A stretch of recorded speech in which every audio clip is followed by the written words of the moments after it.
Alexander Spesivtsev was born on March 1, 1970 in Novokuznetsk. He became the second child in the family after his older sister Nadezhda. Their father Nikolai loved alcohol and beautiful women and did not hide his cheating from his wife, Lyudmila. She decided to divorce only when Alexander was 15 years old. But by this time, the ever-drunk head of the family managed to spoil the life of his loved ones. Lyudmila every time rushed to the defense of the children, especially the son. To Alexander, mother always had a special love and pity. He was born on time but with a weight deficit, and after growing up a sickly child, hyperopedica came to the point that the boy got his own bed only 12 years old, and before that he slept with his mother. Alexander grew up an unsociable child, had a rather squabbling character, and was characterized by a tendency to hooliganism, most of all from the antics of the schoolboy. Suffered neighbors in the entrance of the apartment, building on Pioneersky Avenue. At some point, Spesivtsev made his idol Adolf Hitler, and soon the walls of the entryway were covered with images of swastikas and praise for the fascist dictator. Matches in the locks, broken mailboxes, burned doorbells and elevator buttons. All this was also Alexander's work. By the way, Spesivtsev entered the elevator for the sole purpose of vandalism. For some strange reason, all members of Alexander's family, including himself, went up to his apartment number 357 on the 9th floor only by stairs. At first, residents of other apartments in the building tried to complain to Lyudmila about her son, but she categorically rejected any accusations and then began to spit in the face of everyone who slandered him. As a result, neighbors began to bypass the strange family. Meanwhile, Spesivtsev began to steal newspapers and magazines from mailboxes, and then came to the theft of bicycles left in the entrance. But Alexander was soon caught. He broke into the school office and stole radio parts. After that, they tried to send him to Kemerovo school for juvenile offenders. But then his mother once again stood up in defense of the young thief. She managed to convince the school authorities to give her son a chance for correction, and Alexander was left at school. By the way, Lyudmila Spesivtseva herself was a thief, for which she was deprived of the position of head of the school. In one of the schools in Novokuznetsk, there was found a large under-delivery of soap, light bulbs and brooms. Spesivtseva's next job was at the court, where she got a job as an assistant to a blind lawyer. In this, she was helped by her daughter Nadezhda, who worked in the court as a secretary. Now Lyudmila brought home volumes of criminal cases, which were full of photos of tortured victims. The contents of the folders are very interested in Alexander, and many evenings the family Spesivtsev shortened for studying the details of the murders. This fascinated the young man much more than studying at school, which he finished with difficulty, and after that he never entered anywhere. In the beginning, Spesivtsev worked part-time as a repairman of small household appliances, and in 1988 he joined the army. However, he was not able to serve. When passing a medical examination, it turned out that the conscript has serious mental problems, so instead of a military unit, he went to the Novokuznetsk psychiatric hospital, but after a short treatment returned home. And in 1991, 21-year-old Spesivtsev met with 17-year-old Evgenia Gusilnikova. They began to have an affair. Alexander was even presented to the family of his beloved as a future groom, but the wedding never took place. At some point, Spesivtsev started picking on the girl for trifles, and it all ended with him beating her to such a state that she ended up in hospital with a head injury. Having beaten the girl, Spesivtsev did not think of leaving her alone. He came to her room and again attacked her with his fists. The girl was saved from new injuries by the nurses who arrived in time. After that, Eugenia decided to cut off all contact with Alexander and start a new life. But he had other plans. Spesivtsev deceived the girl to his home to never let her out.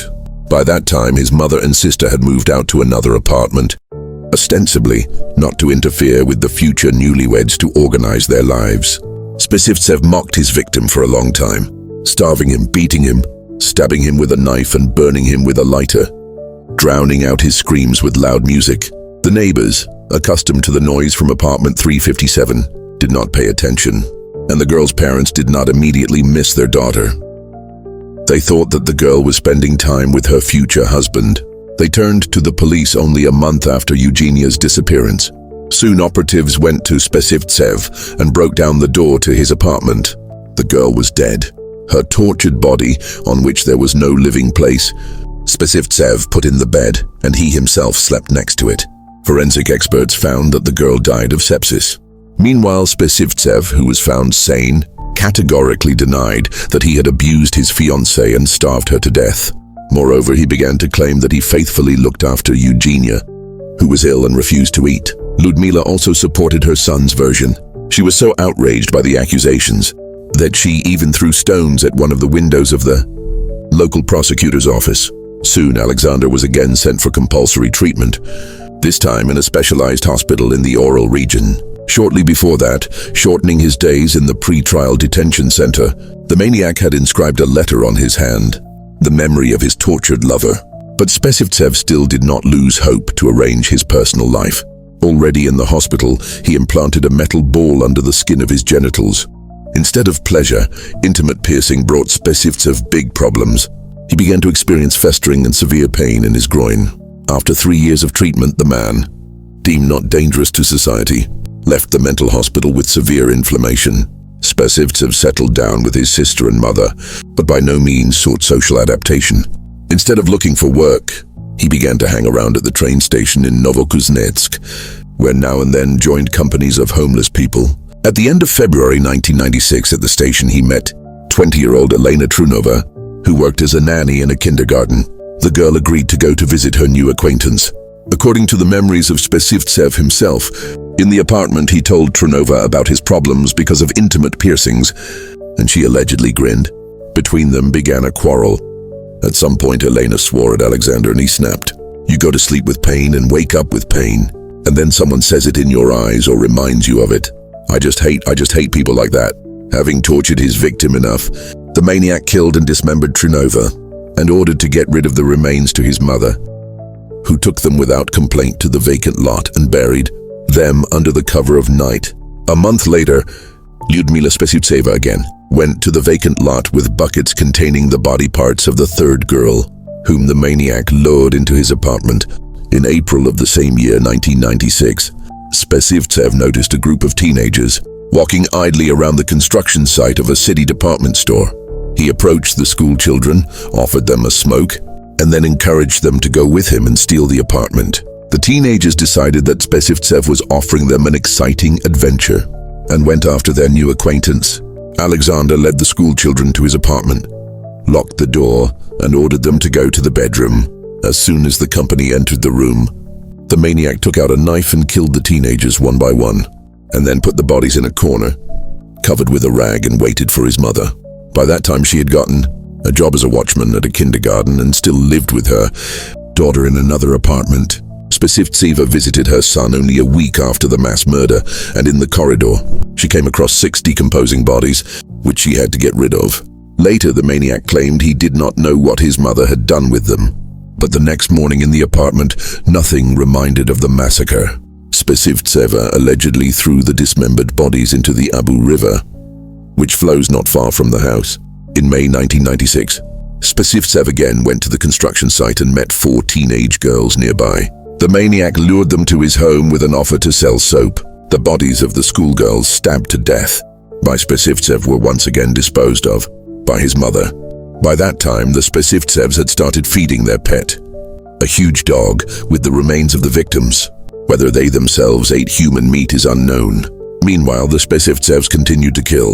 In May 1996, in addition to the 4 schoolgirls, at least 7 other people died in the uncool apartment. Despite the rather repulsive appearance, the maniac knew how to please the teenagers, who, forgetting about caution, went to his lair. Some of the victims were lured into the apartment by Lyudmila Spesivtseva, especially easily yielded to persuasion brothers and sisters, who walked together and felt safe. So at the hands of a maniac died 11-year-old Olga and 9-year-old Alexandra Nosovitsa, and a few days later, 13-year-old Irina and 12-year-old Dmitry Vorobyov. Constant disappearances of children and girls in Novokuznetsk could not go unnoticed by law enforcement agencies, to which, with statements, appealed to the loved ones of the missing, but immediately go to the investigation. Spesivtsev operatives failed.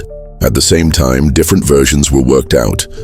According to one of them, the missing could be taken into slavery in Chechnya, so members of all Caucasian organized crime groups in Novokuznetsk were checked for involvement in the disappearances, but the bandits categorically denied their guilt.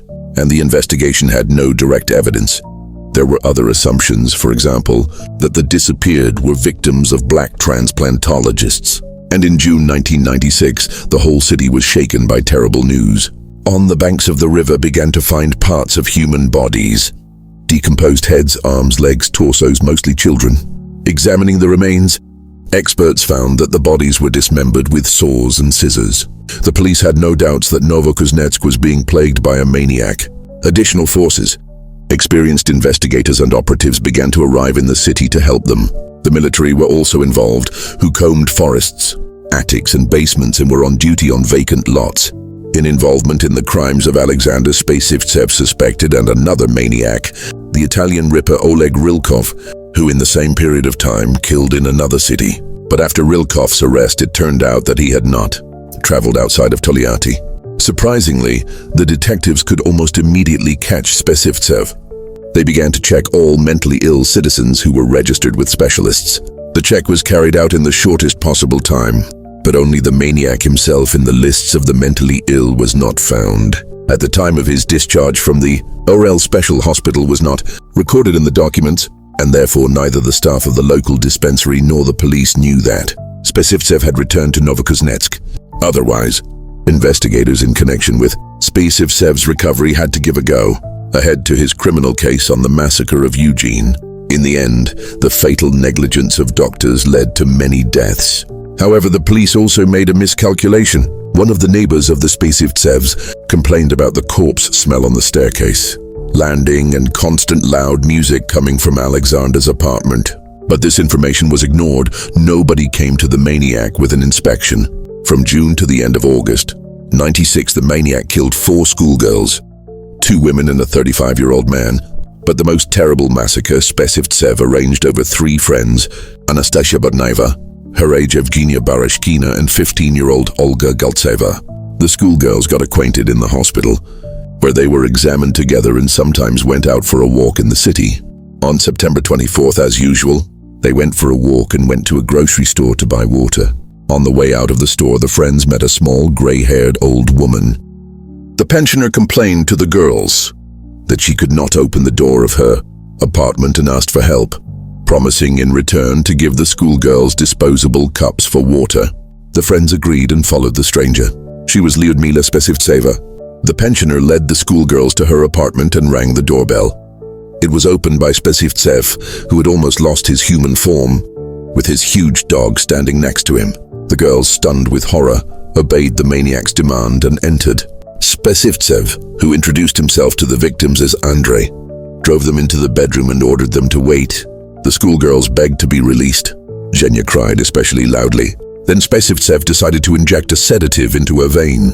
Nastya took advantage of this moment. Sneaking up from behind, she tried to stun the maniac with a bottle blow to the head, but missed and hit him on the shoulder. The enraged Spesivtsev threw himself on the schoolgirl and struck. Several blows in the heart area, lower a little, somewhere near the stomach and in the throat. She continued to live, and I strangled her with a rope. After the massacre of Nastya, the maniac forced her friends to saw the dead body into parts and separate the flesh from the bones for soup, which the maniac then forced Olya and Zhenya to eat. He threw part of the skeleton to the dog. Nastya's remains were taken out of the apartment, as usual, by Lyudmila. The sister of the maniac, Nadezhda, at this terrible time was with him and the victims in the same apartment, but never came to the aid of the schoolgirls, and Spesivtsev continued to torture them day after day.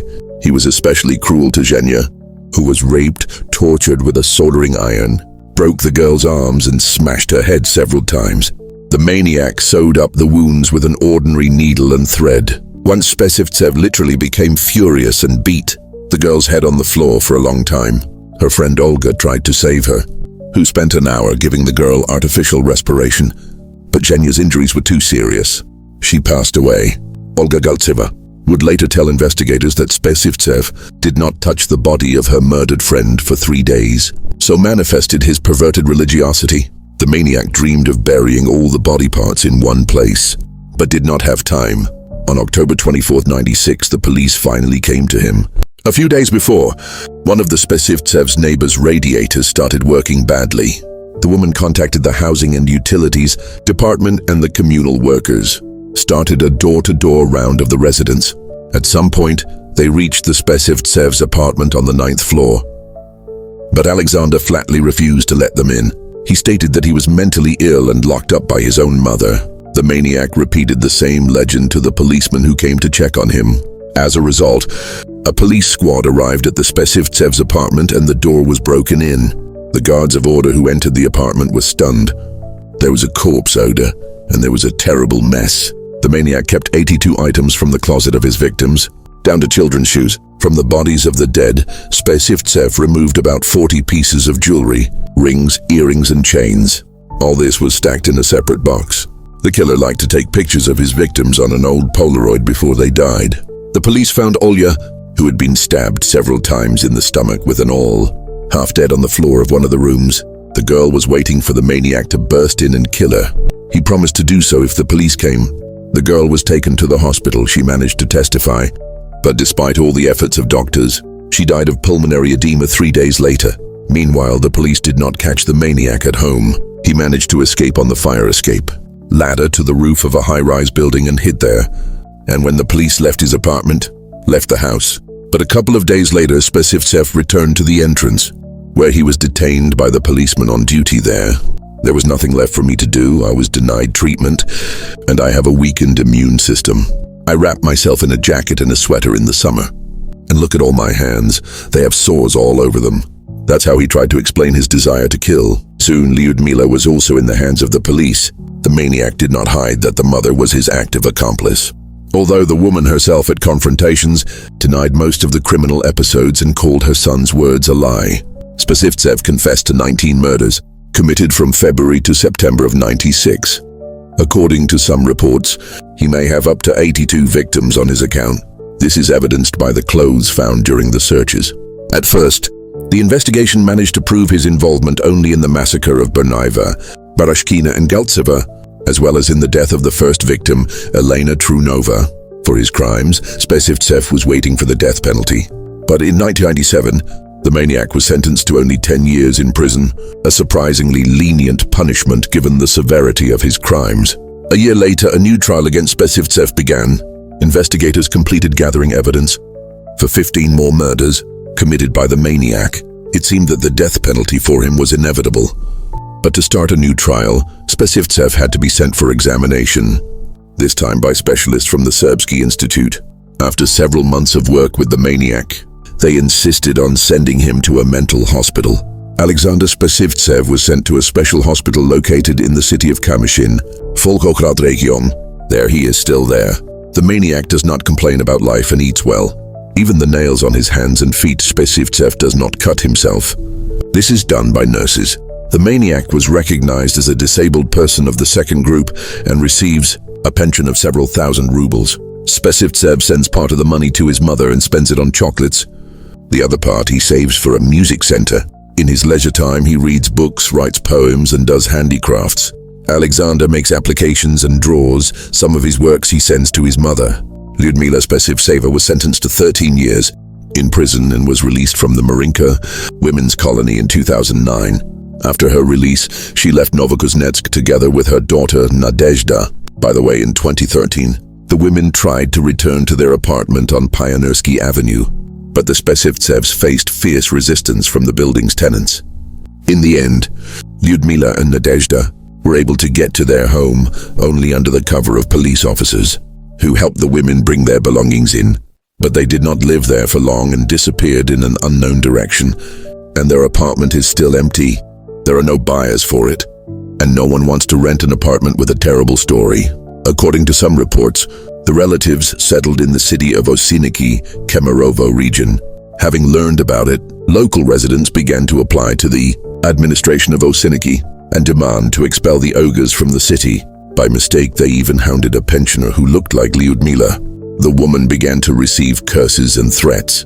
To protect herself, she had to show her passport every now and then. Spesivtseva herself, who turned 80 in 19, constantly writes apologies to various authorities. She hopes that her son will be released one day and the whole family will be reunited. However, it is unlikely that this will ever happen. Even if experts recognize Alexander Spesivtsev healthy and release him from the psychiatric hospital, he will not be free but a prison term. and this term will almost certainly be for life.